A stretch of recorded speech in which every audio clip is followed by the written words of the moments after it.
এইটো আমাৰ একচুৱেলি ৰেলৱেৰ বিজি কলনী বুলি কওঁ আমি।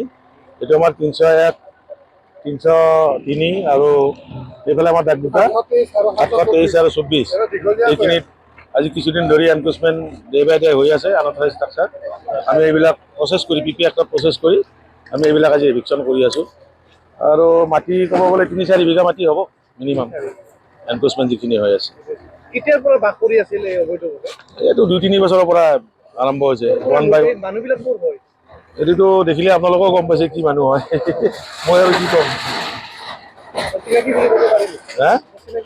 অচিনাকি আৰু সন্দেহযুক্ত লোক। এইখিনি একচুৱেলি ৰেভিনিউ ভিলেজ হিচাপে ক'লে বিজি কলনী, গতানগৰ আৰু কাষত যিখন বিজি কলনী আছে সেইখিনি জেগা হয়। আৰু মালিগাঁও ভিলেজৰো এটা অলপমান অংশ আছে এনেকুৱা।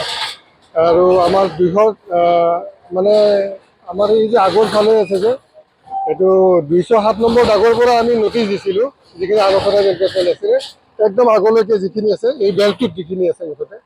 যিহেতু কিছুমানে কোৰ্টত গৈছে, যি ষ্টে পাইছে তেওঁলোকক আমি কৰা নাই। বাকী যিবিলাকে কোৰ্টত যোৱা নাই তেওঁলোকৰ এগেইনষ্টত মানে ফৰ্চিবল ইভেকশ্যনৰ অৰ্ডাৰটো উলিয়াই লৈ পি পি এক্টৰ 5(2) যিটো ছেকশ্যন আছে 5/2 সেইটো ফ'ল' কৰি কিনে আমি আজি হেৰি কৰিছোঁ। মেজিষ্ট্ৰেটৰ উপস্থিতিত আমি গোটেই সম্পূৰ্ণ নিয়ম পালন কৰি কিনে আজি ইভেকশ্যন কৰি আছোঁ। ইয়াতে কি হয়, 2-1 মানুহ আহে প্ৰথমতে, কিমান এটা মানুহে গুৰুত্ব দিয়া সময় নাই, কাৰণ চববিলাক অভাৰলোডেড কামত।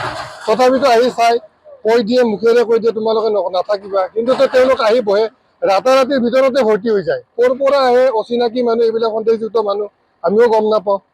হ'বও বেয়া লাগে আমাৰ এতিয়া, যেতিয়া আমি নিয়মৰ মাজেদিয়ে যাই কিনে কৰিব লগা হয়, সেই নিয়মখিনি ফ'ল' কৰোঁতে অলপ সময় লাগি যায়। তেতিয়ালৈকে তাৰমানে মানুহ ভৰ্তিয়ে হৈ যায়।